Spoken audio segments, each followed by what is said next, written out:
Hey lady, welcome to the Grit, Growth, Grace podcast. If we haven't met, my name is Anne Marie. I'm wife to James and mom to 4 beautiful kids, plus 1 miscarried baby, from 9 months up to 8 years.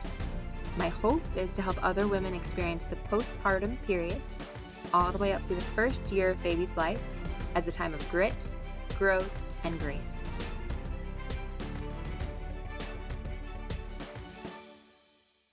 This is episode 8. Hey lady, you may or may not be familiar with the idea of a postpartum uniform, but a postpartum uniform is a cousin or distant relative to minimalism and the concept of a capsule wardrobe. The idea is that you wear the same thing every day, or you set some specific parameters for how you will dress every day, like you wear only black shirts, all your tops match with jeans, you wear only dresses, only buy patterned things. Here's the concept. You spend almost zero brain power deciding what to wear every single day because you already decided once. Deciding once is another key concept from the Lazy Genius Way book by Kendra Adachi, which we've been talking about for episode after episode now, and spoiler alert, we're going to keep talking about. Decide once is the quintessential set it and forget it. An example of decide once in my household that has made Friday morning breakfast a no-brainer for well over 2 years now is our chocolate chip oatmeal whole wheat flaxseed pancakes. I got the recipe from one of those inserts in New Food Network magazine, which I don't even subscribe to, but my next door neighbor Miss Ann does. And then I tweaked it a bunch of ways to pack as much nutrition into a pancake as possible. I haven't looked at the recipe in a very long time now, but I keep it in my recipe binder just in case someone actually wants it, because now I just eyeball it. The whole point of the chocolate chips is to make the rest of it palatable. And either I've worn my kids down over time, or it really does taste pretty decent, but at this point it may be 6 of one, half dozen of the other. Decide once works amazingly for things you want to be lazy about, meaning things that are not important to you. Decide once is lovely during the postpartum period for things you don't want to spend big mental energy on. Decide once doesn't have to be 2 years worth of pancakes. It could be for the first week, or 6 weeks, or 3 months postpartum. You've heard this before, but you get to decide what works for you. And if it stops working for you, you also get to change your mind. But let's say you do want to decide once for postpartum clothing, aka wear a postpartum uniform. I'll tell you what this looks like for me in real life. Turns out, I have plenty of thoughts about what I'd like to wear postpartum, especially since I had some cute maternity dresses during pregnancy. But those thoughts I had didn't really jive with the reality of what I was seeing in the couple department stores I went to locally, plus the things I saw online. I get overwhelmed easily shopping online, especially for pregnancy or postpartum things. I get tripped up with the price, whether it will fit, whether it will look like that in person, and so on. On the other hand, I don't want to live in leggings. I've heard it once before, I've heard it a million times. Leggings are your best friend during pregnancy and postpartum. But they aren't my best friend. I just don't prefer them. So here's what I chose. For the first 3 months postpartum, I chose t-shirts and cute workout shorts. Yep, that's the major mastermind plan. But I was intentional about it. I only kept t-shirts that flatter my skin tone, are soft, and I felt pretty in. When I say flatter my skin tone, I mean that over time I figured out the shades that work with my coloring. And I only buy shirts, even t-shirts, in those shades. A shirt that flatters your skin tone almost makes it look like you have a little bit of makeup on because it brings out your natural coloring. So I have only shirts that I feel legitimately put together in, along with several pairs of forgiving workout shorts. A pair of Adidas, a pair of North Face, and another pair I can't remember the brand of. So that was my uniform other than church clothes in the first couple months. But that wasn't all. Instead of getting worked up about not finding darling dresses and Instagram-worthy patterned shirts that weren't tense but also didn't highlight my squishy stomach, I chose to always wear fun earrings, chapstick, and perfume when I left the house. Every time. Is any of that fancy? No, it's not. But I didn't feel frumpy because I intentionally chose to work with what I had, even though it was quite casual, and because I was purposeful about putting my own twist on it, with earrings and the perfume, and often a cute headband, or hair clip, or headscarf. You might be thinking, girl, I don't want to wear t-shirts and workout shorts. Hey, no sweat. If it's important to you to be a genius about your postpartum wardrobe, you be a genius about that. You may love the thrill of the chase, finding great fitting, flattering postpartum clothes, perhaps even at reasonable prices. But I'd love for you to think about whether or not this is important to you. We both know that throughout the first year of baby's life, that full postpartum period, your body is going to shift shape. Can we sit for a second with the fact that you still look 5 or 6 months pregnant when you leave the hospital or wherever you gave birth, and for some time afterwards? Of course, yes. Over time, you can do exercises for diastasis recti, ab separation, to help return your tummy to its pre-pregnancy size, lose the maternity weight, etc. But that's a topic for another episode. For now, however long it's been since baby was born, let's be right here with your postpartum body image. If you just sit with yourself for a minute, I'd love for you to take stock of what you wish you could change right now. I'm guessing some particular body part or parts are coming to mind. If you just sit right where you are and breathe for a minute with an awareness of what you wish you could change, could you imagine your breath going right into that place? That's it. Could you just breathe into that body part or parts?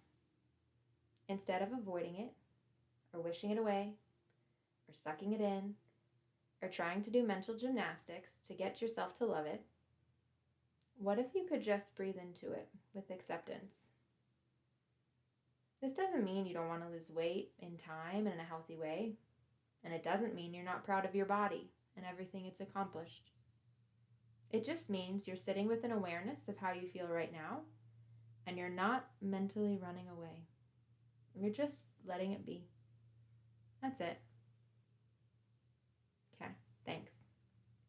Several years back, I learned of a new book called Worthy of Wearing by professional makeup artist and former beauty editor at Verily magazine, Nicole M. Caruso. In the intro to her book, she defines what worthy of wearing is. She writes, "Worthy of wearing is a mindset, a thought process that reminds us that we are precious in God's eyes and that we are worthy of wearing the things that make us feel beautiful." While she'd once worked for some big names in the fashion industry, after Nicole left that world and became a mom, she put away the clothes she loved so much and settled essentially into sweatpants and messy bun mode. In her book, she wrote, "Once I discerned my call to exit the industry, I struggled with getting dressed when it wasn't for someone else to see. If I wasn't seen by other people, did getting dressed matter?" She goes on, so these are her words from her book. "Do you know who really taught me what worthy of wearing means? It wasn't a master seamstress, style caster, or trendsetter. It was my daughter, Cecilia. Every morning she beats me at getting dressed and jumpstarts her day with a twirl in her outfit. At age 2, she grabbed my vintage magenta scarf and tied it around her neck. At age 3, she wore her Christmas dress every Sunday until it didn't fit anymore. And at age 4, she wore a pink sequin dress on our weekly trip to the library. Many of our neighbors would stop and smile at her joy. She never apologized for looking so snazzy. Instead, she humbly grinned, shrugged her shoulders, and went on giggling and skipping down the sidewalk." Okay, these are Nicole's words still. "What this beautiful little soul showed me was that wearing your favorite things makes your heart happy. With pure intentions and a happy heart, we can follow the example of Saint Therese of Lisieux and do small things with great love, because our confidence is rooted in Christ. I gave Cecilia's methods a try and wore my fashion girl favorites as a stay-at-home mom. Something was lighter. I felt like myself again rather than feeling as if I were just a mom. Though I found incredible meaning and fulfillment in mothering my toddler while wearing simple clothing that fulfilled the need of covering my body, I reconnected with my life purpose when I dressed for my day with a little pizzazz. The mix of my old life with my new life allowed me to harness a new kind of confidence. Personal style for the sake of being stylish and noticed is muddied with vanity, but personal style for the sake of feeling confident in your God-given purpose and mission is empowering and freeing. Clothing that shares our story and mission and assists us in our work can be worn for the greater glory of God." Okay, so that's the end of the quote from Nicole. But I actually wanted to say one little thing about that, because I would offer just a little tweak maybe. And of course, you may think differently, right? Like each of us has our own opinion. But the part where she says, "Personal style for the sake of being stylish and noticed is muddied with vanity, but personal style for the sake of feeling confident in your God-given and purpose and mission is empowering and freeing." Okay, but here's the thing.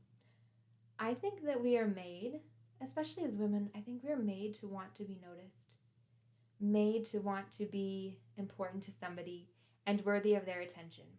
So yes, I definitely agree that can get muddied with vanity easily. But I suppose the one thing I would clarify is that I don't think there's anything at all wrong with wanting to be noticed.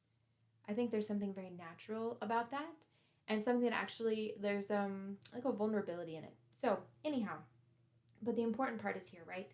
Later on in her book, Nicole sums up: worthy of wearing is a movement to teach you how to show up for yourself so you can carry out the mission God put on your heart at your baptism. On that day, He bestowed specific gifts and charisms upon you to help you share His love, His beauty, and His truth with everyone you encounter.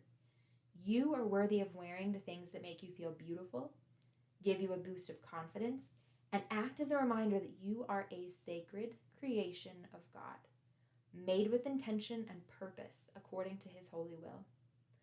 When we rediscover our passion, walk with a confident stride, and meet the gaze of those we serve with great love and deep peace, we can change hearts. Okay, that's it from her words. Back to my own now, just to wrap up. Lady, whether you choose to be lazy or a genius about your postpartum clothing and dress, I hope you ultimately remember that you are worthy in His eyes at this current weight, with this current shape, and in whatever way is least overwhelming to you. I hope you take tiny steps to show up for yourself in your clothing, accessory, hairstyle, nail polish, other assorted related choices, so that you can show up well in turn for others. Now, in the next episode, we are going to talk about the lazy genius way to lose the baby weight when you're ready and when it's time. Because it's both and, right? We both need to understand that we are worthy of wearing the things that make us feel beautiful. We need to understand as well how to be strategic about things like what we wear, depending on how important it is or isn't to us, how we look going out of the house, or how formal I would say we are. But then there's also this reality that we did gain weight while pregnant, and for our health and for the sake of being the healthiest we can for ourselves, and then also for what we give to our child or children, there is also going to be this aspect of losing the weight at some time. So we're going to talk about that next episode. Now, my tongue-in-cheek title for that episode is How to Not Gain Weight While Breastfeeding, because ask me how I know that for some of us, the pregnancy weight doesn't magically melt off just because we're nursing. It may have a little something to do with my preference for brownies, but I'm getting ahead of myself. I'll talk to you next time. One more thing. If you enjoyed this episode, will you rate it on Apple Podcasts, Spotify, or wherever you're listening to it? Share it with a mom friend. And if you want to get in touch, I am on Instagram at GreatGrowthGrace, or there's a contact form through Libsyn, the host platform for this website, so you can reach me there. Thanks.